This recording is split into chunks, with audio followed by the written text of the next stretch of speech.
Do they have to be the same? Is the limit as n tends to infinity of this sequence of partitions, the upper sum with that sequence of partitions, going to be equal to the infimum of all partitions? Upper sums using all partitions. Think in terms of contradiction. What if they weren't? What if you had this sequence of partitions and it gave you a set of upper sums and that did not converge to U of F, did not converge to the infimum of that? Mm-hmm. Then that says that there's a partition somewhere. So we're just going to use a contradiction. Somewhere. Yeah. Straight up. What that says is that your upper sum had to stay away from U of F, but U of F is equal to L of F. So that means that your upper sums had to stay away from your lower sums. Which means at some point there's a PN And that so fails yeah, to at some that point fails, the that would epsilon. be closer to a lower sum than the distance that you have created. which would be Contradiction is a beautiful thing. yeah. Yeah. Yeah, if you try to live by construction, it just make them mad. Especially in analysis and algebra. So that a contradiction proof would probably be the easiest way to go ahead with that. All right. Others? All right.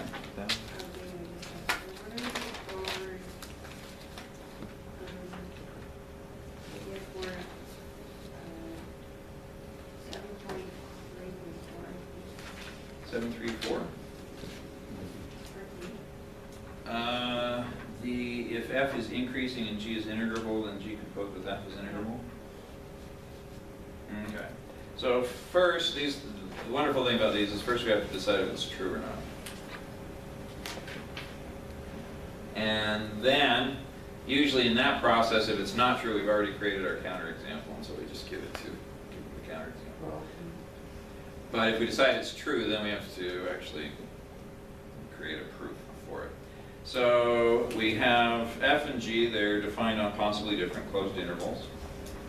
We assume the range of f is contained in the domain of g, so that the composition actually makes some sense. And then we want to know f is increasing, g is integrable, then g composed with f is integrable. Well, we already showed that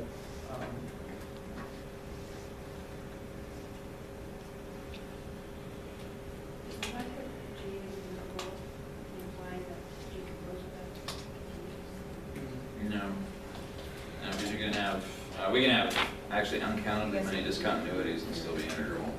So, go compose something with Tomei's function. Yeah. That would be a joy to behold. But you can do it.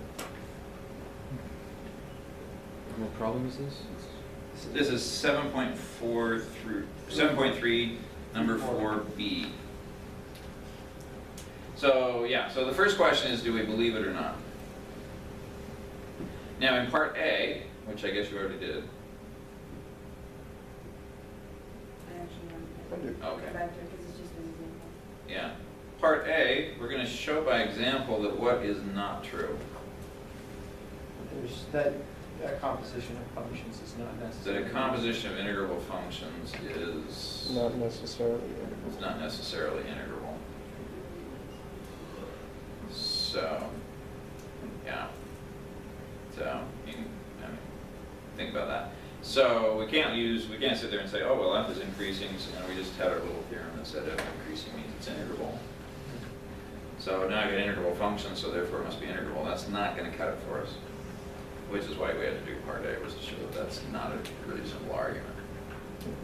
So what goes wrong? What about composition makes it not as nice in terms of integrability as we would like? It'd be really nice if you have two integrable functions, you compose them, you get an integrable function. What can go wrong in composition? Well, what they're defined on. Do they need to be defined on the same? No, they can be defined on different sets. They might not be defined at the same points. Then Oh, well, now, the range of the one function has to live inside the domain of the other. Oh, okay, You may okay. gain some, you may gain some like. G of f has to be a valid You may like function. 1 over x with anything. Like anything. Well, it does have to be defined on the whole closed interval. Yeah. That's, So, Sean? Kind of, I guess it's a good example is the maze function. We found that it was integrable because even though there was, so many discontinuities, they went toward 0. Right. But if you did a composition function that took those values and kind of pushed them apart to where they didn't converge to the same values, then you would. Let's see if we can make that happen with an actual example. So you're taking to a maze function, which is defined on 0 to 1, right? And you are, and is integrable. So let's call that, t of x. So there's Tomei's function. I don't remember how to spell its name. Beautiful. And then let's come up with some other function. I think, would e to the x be? What do we want to do? So the reason Tomei gets away with it is that basically, if you look at the function, so here's the x-axis. If you make a little epsilon band, there's only Finitely many. I think it's only finitely many Yeah, for any given that epsilon, are yeah. larger than any given epsilon. Yeah. In terms of discontinuity. So what do we want to do with these discontinuities? What were you saying, Sean? So if you just let your next function be 0 if x is 0 and 1 if x is not equal to 0. Yeah. And that just took all of my discontinuities and forced them where? To 1. And I just turned, what's this composition right here, by the way? What function is it? Dirichlet? It's the Dirichlet. Directly. So yeah. So it's the fact that, in some sense, this second function that I run them through can shove my discontinuities up to the ceiling and blow the whole thing up. Okay. So let's go to the next one. Could we make that happen? This time, let's see which way we're going. G composed with F. So we need G to be integrable and F to be increasing. So G is increasing, right? G is just integrable. On part C. Oh, we're doing B right now. We're doing part B, and then they switch them in part C. So let's jump down to C for just a second. So then F is integrable, so F could be Tomei's. So we could use this kind of example, except that this F of x is what? Not valid for this problem. Not increasing.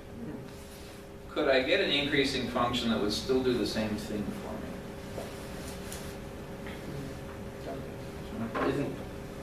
Why is this function not increasing, this f of x? Oh, well, they actually say increasing, right? They don't say. Yeah. So increasing means that f of y has to be greater than f of x. Well, actually, they define increasing as Did they greater say than or greater equal than or to. equal to? That's which is how they did a it pet early in the peeve book. of- So strictly increasing. Okay. Yeah. Alright. So that actually would be an increasing I function. guess that does still make it monotone. So yeah, this is. So that would do it. So do it for both. That would do it for both. I was now to give you a different one. That's a I was just going to go do a line segment. Yeah. That's Oh. a decreasing function, isn't You it? know, Well, you know, they just could make the do y-intercept one above minus 0 and you're good. So this function's decreasing. Oh, that's true. Technically, it's Oh. decreasing because it starts with 1. Well, no, it's increasing. that. It starts On at 0, 1, this would be increasing. On the 0, 0, and then it jumps up to 1 and Stays at 1. stays at 1. Oh yeah, yeah. So each, Yeah. Yeah. Yeah. But yeah, if if you you're want to farther start down the line, you're increasing, greater than or equal to the one that came before you. Yeah. So this would be an increasing function. So we got ourselves a counterexample for C.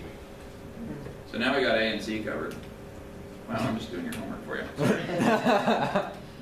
Bad teaching. Okay. So now I should change it to say find a strictly increasing function. So now let's go back to B. Wait, couldn't you just do that? Now, using student think, that leads me to suspect what? This one would be true, that That this one would actually work somehow.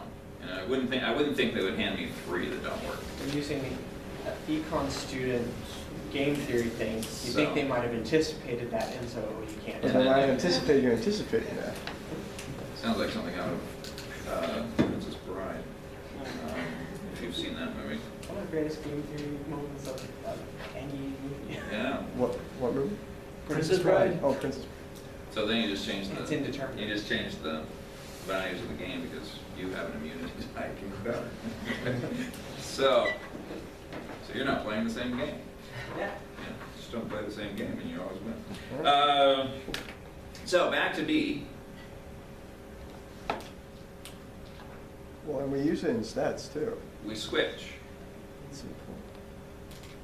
Yeah. Just for fun, what if we switch this one? So, That's the integral one. That's the increasing one, and you take the integral of the it would still be, integrable because you get a 0 and a 1. So 0 is going to give you 0 and 3 minus 1. You're just gonna have. And then 1 is just going to sit. Where would we get the ones? Wait, so. What's the definition of Tomei's function? You see if it's irrational. If it's irrational, you spit out a 0. If So it's it's not 0 if x is not in Q. and it's 1 if x is 0.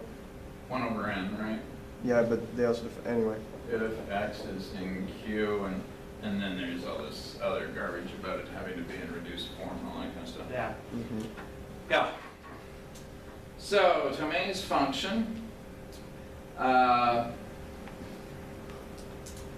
if x is 0, then we get 0, so we're going to be 0 on all of the irrational points. And it's not 0 on the rationals, which means we're going to be 1 on all of the rational points. That sounds vague. That sounds vague to me. Well, Wait. if we start with f of x, everything we either get is 0 or 1, so our outputs are rational no matter Yeah. what we get. Yeah. And then we stick those on the Tomei's and they all come Oh, out I as went 1. backwards. I was going Yeah. backwards, wasn't Yeah. Yeah, and so Okay. we put them in there. You and just we'll get the 1 line. We'll just get all. I? Ones. Yeah, straight ones. You get g of f is 1. Pretty integrable function. Pretty integrable. So unfortunately, that is not a proof. So that doesn't work. It's not a Uh, So we found an example where it works, but we need either a Yeah. counterexample or a proof that it. yeah. Or prove that it never is not true. So what would be, why would increasing, what would increasing do for us? And it's increasing as we plug into an integrable function. So we have this function where if you're at this value, it's going to be bigger than this value, and then we're going to plug those into an integrable function.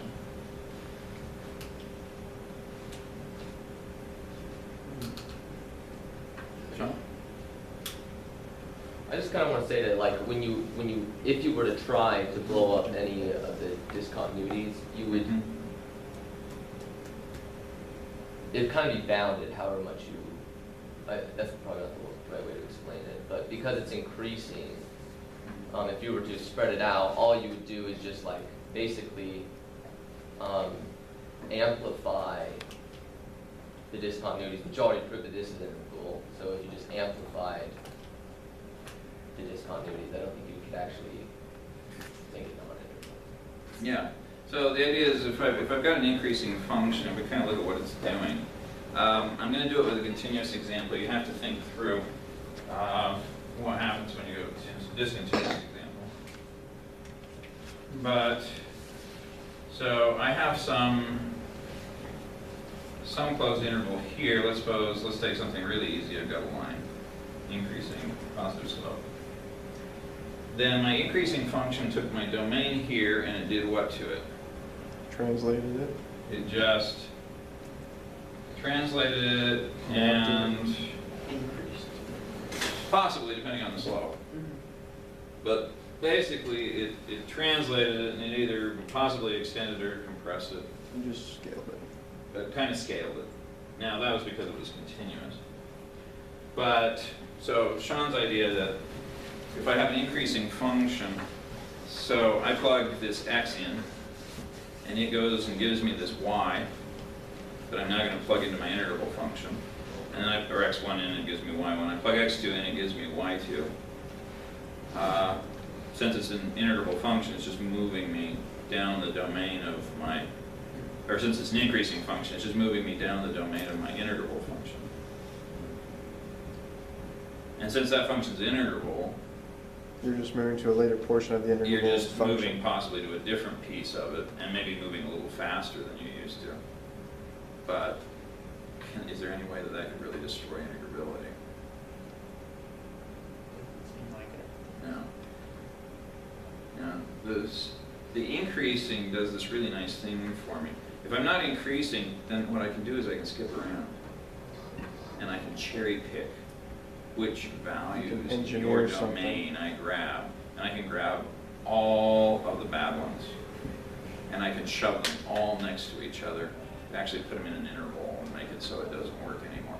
So if I'm not increasing, that's the problem, is it allows me to kind of cherry pick which values I plug into your function. But if I'm increasing, basically I'm just moving down.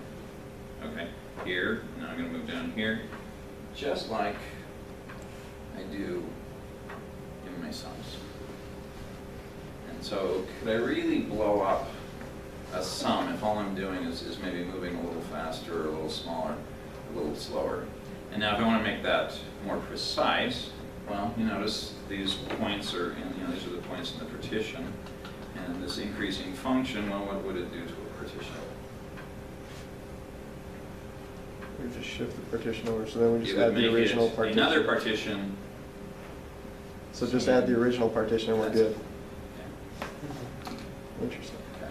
So, well, we're pretty close there. We'll do that. We're within epsilon. Have a proof on that one. Okay, and so our student think came through, sure enough. It's the one that works. It's surprising how often that works. Student thing? Well, there's a reason that it's student think. Is because you've had enough examples of it happening that way that you then now start to expect it to happen that way. It's just induction. It's finite induction. You had a finite set that worked this way, it was a large finite set, so you expect the next thing you encounter is going to work the same way. Yeah. All right, others that need clarification. Did any of us make it to 7.3? Sean? Not passed, that was the last one I ended Okay. What are the other ones that were, I've forgotten which ones I signed. That's a couple in 7, 4, 5, I don't know. What else do we have in 7.3? We have a proof very similar to one using the Which one? content 0. Oh, yeah. I think the only difference is instead of a countable collection of intervals, they require a finite collection. Collection, yeah. Okay. And then in 7.4, what are we looking at? 3 and 6. 3 is just like the one we were doing. So you have to determine if the absolute value of a function is integrable, then the function itself was integrable.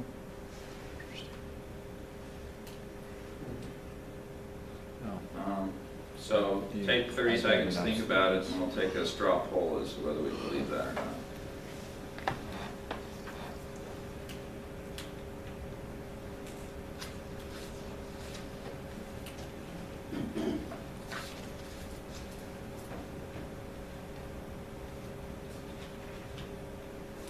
Okay, just in